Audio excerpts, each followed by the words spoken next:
नमस्कार मित्रांनो, जय श्री शनिदेव. जर तुमची जर कुंभ रास असेल आणि सध्या 7.5चा शेवटचा टप्पा सुरू असेल, तर हा व्हिडिओ तुमच्यासाठी अत्यंत महत्त्वाचा आहे. अजून साधारण 1 वर्षाचा कालावधी बाकी आहे. या काळात काही चुका केल्यास तर अडचणी वाढू शकतात, पण योग्य उपाय केले तर शनिदेवाची कृपा मिळू शकते.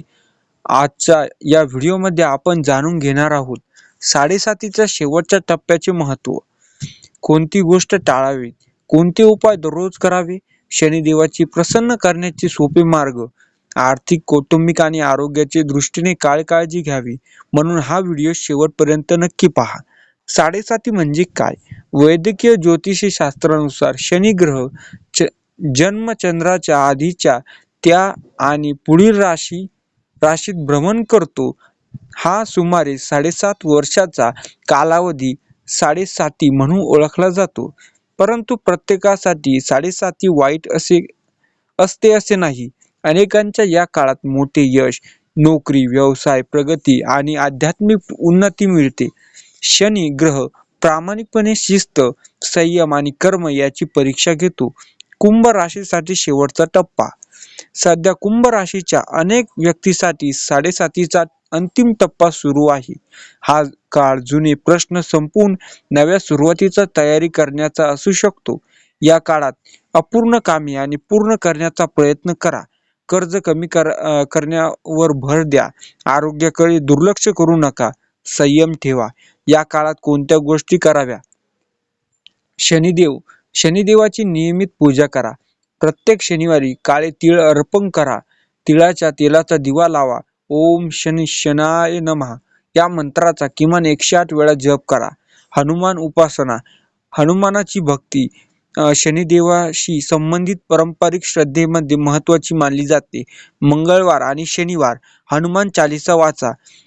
सुंदर काकडा पठण करा. गरिबांना मदत करा. शनिदेवाला कर्माचा महत्त्व देतो. गरजूंना अन्नदान, वस्त्रदान, वृद्धांची सेवा, अपंगांना मदत हे कार्य श्रद्धेने करा. सत्याचा मार्ग सोडू नका. खोटे बोलू नका. फसवणूक टाळा. अन्याय करू नका. प्रामाणिकपणे काम करा. रागावर नियंत्रण ठेवा. 7.5 मध्ये लहान गोष्टीवर वाद होऊ शकतात. शांत राहा. विचारपूर्वक निर्णय घ्या. कुटुंबाशी प्रेमाने बोला. पैशाची योग्य योजना करा. अनावश्यक खर्च टाळा. कर्ज कमी करा. बचत वाढवा. मोठी गुंतवणूक करण्यापूर्वी तज्ज्ञांचा सल्ला घ्या. आरोग्याची काळजी. रोज चालणे, योग आणि प्राणायाम, वेळेवर झोप घ्या. संतुलित आहार घ्या. कोणत्या गोष्टी टाळाव्यात? व्यसन, खोटे बोलणे, दुसऱ्याचा अपमान, पालकांना अनादर, मेहनतीपासून पळ काढणे, चुकीच्या मार्गाने पैसे कमवणे. शनिदेवाला प्रसन्न करण्याचे मंत्र. ओम शनेश्वराय नमः. दररोज किमान शनिवारी 108 वेळा जप करा. तसेच श्रद्धेनुसार शनिस्तोत्र, दशकृत शनिस्तोत्र, हनुमान चालीसा याचे पठण करता येते. शनिवार विशेष उपाय. पिंपळाच्या झाडाला पाणी घाला. तिळाच्या तेलाला दिवा लावा. काळे तीळ दान करा. काळ्या कुत्र्याला किंवा गरजू प्राण्यांना अन्नदान करा. कावळ्याला अन्न द्या. आध्यात्मिक संदेश. 7.5 म्हणजे शिक्षा नव्हे, तर आत्मपरीक्षण आणि शिस्तीचे काळ आहे. जो व्यक्ती मेहनत करतो, प्रामाणिक राहतो, इतरांना मदत करतो, संयम ठेवतो, त्याच्यावर शनिदेवाची कृपा असल्याने अनेक जण म्हणतात. 2027 नंतर काय? जर तुम्ही हा काळ योग्य प्रकारे पार केला तर नवीन संधी मिळू शकतात. आर्थिक धैर्य वाढू शकते. मानसिक आत्मविश्वास वाढू शकतो. मेहनतीचे फळ मिळण्यास सुरुवात होऊ शकते.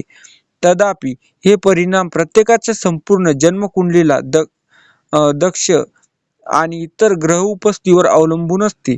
त्यामुळे सर्व कुंभ राशीच्या व्यक्तींना समान अनुभव येतील असे नाही. मित्रांनो, 7.5ला घाबरल्यापेक्षा तिला योग्य कर्म, श्रद्धा आणि संयमाने सामोरे जा अधिक महत्त्वाचे आहे. जर तुम्हाला हा व्हिडिओ उपयुक्त, माहितीपूर्ण आवडला असेल तर व्हिडिओला लाईक करा, शेअर करा आणि चॅनलला सबस्क्राईब करायला विसरू नका. अशाच आध्यात्मिक, ज्योतिषी आणि भक्तिमय माहितीसाठी आमच्या चॅनलला आत्ताच सबस्क्राईब करा आणि बेल आयकॉन प्रेस करून चॅनलला सबस्क्राईब करा. जय शनिदेव, जय हनुमान. धन्यवाद.